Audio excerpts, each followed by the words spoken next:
Hi welcome back to my YouTube channel Tharas curry world. എല്ലാവരും happy ആയിരിക്കുന്നു എന്ന് വിചാരിക്കുന്നു. ആക്ച്വലി ഞാൻ നിറച്ച് വീഡിയോസ് തമിഴിലാണ് ഇടാറ്, ഇന്ന് മലയാളത്തിലാണ് ഇടുന്നത്. റീസൺ ഇതൊരു വെറൈറ്റി റൈസ് അതുകൊണ്ടാണ്. ഓക്കെ, ഇപ്പോൾ നമ്മൾ ചെയ്യാൻ പോകുന്ന കറിവേപ്പില റൈസാണ്.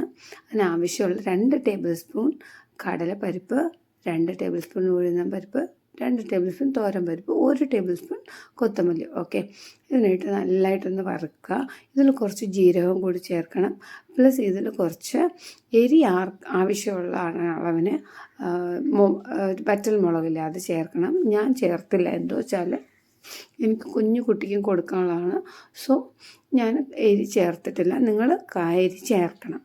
എന്നിട്ട് ഇതിൽ നമ്മൾ എത്രയാണോ കറി ലീവ്സ് ആവശ്യമുള്ള ആ കറി ലീവ്സും കൂടി ഇതിൽ ആഡ് ചെയ്ത് കൊടുത്ത് വേണം വറുക്കാൻ. നല്ലതായിട്ടൊന്ന് വറുത്തെടുക്കണം.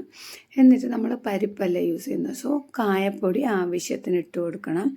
എന്നിട്ട് നമ്മളിതിനൊരു മിക്സി ജാറിൽ മാറ്റിയിട്ട് നല്ലതായിട്ടൊന്ന് പൊടിച്ചാണ് എടുക്കുന്നത്. നല്ല മഷി പോലെ അല്ല, വെള്ളമൊന്നും ചേർക്കാൻ പാടില്ല, ജസ്റ്റ് ഒന്ന് നല്ലതായിട്ട് പൊടിച്ച് വേണം എടുക്കാൻ.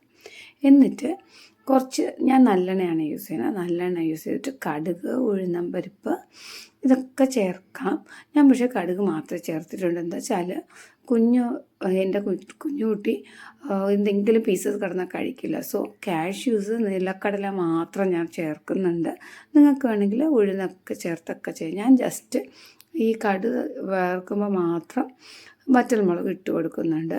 ഇതാ ഇങ്ങനെ പൊടിച്ചു. എന്നിട്ട് നിലക്കടലയും കശുവണ്ടിയും കൂടിയിട്ട് ഞാൻ ജസ്റ്റ് ഒന്ന് ക്രഷ് ചെയ്തെടുക്കുന്നുണ്ട്. ഈ റൈസ് വയ്ക്കുന്നതിന് മുന്നേ ആദ്യം നമ്മൾ റൈസ് കുക്ക് ചെയ്ത് വച്ചേക്കണം. എന്നിട്ട് കടുവൊക്കെ വറുത്തില്ലേ അതിൽ റൈസ് ഇട്ട് കൊടുക്കുക. എന്നിട്ട് നമ്മൾ അരച്ച് വെച്ചിരുന്ന പൊടി, ഇതൊരു 4 പേർക്കുള്ള റൈസാണ്, ടിഫിൻ ബോക്സിലേക്ക്. എന്നിട്ട് ഇതിൽ ആവശ്യത്തിനുള്ള ഉപ്പും ചേർത്ത് കൊടുക്കണം. നല്ലതായിട്ട് ഞാൻ പാത്രം മാറ്റി കേട്ടോ, വലിയൊരു പാത്രത്തിൽ, വലിയൊരു കുക്കറിൽ ആവശ്യത്തിന് ഉപ്പിട്ട് കൊടുക്കണം. എന്നിട്ട് നമ്മൾ കാഷ്യൂവും നിലക്കടലയും പൊടിച്ച് വെച്ച്, ഞാൻ പൊടിച്ചത് കാരണം കുഞ്ഞുവാവ കഴിക്കില്ല, അതുകൊണ്ടാണ് എടുത്ത് മാറ്റി വയ്ക്കും. ഇതാവുമ്പോൾ കഴിക്കും, അതിന് വേണ്ടിയിട്ടാണ്. എന്നിട്ട് കുറച്ച് നെയ്യും കൂടി ചേർത്ത് ഇങ്ങനെ വെച്ചാൽ വെരി ഹെൽത്തിയാണ് ഈ റൈസ്, കറിവേപ്പില റൈസ്. നിങ്ങളെല്ലാവരും ട്രൈ ചെയ്യണം. Thank you.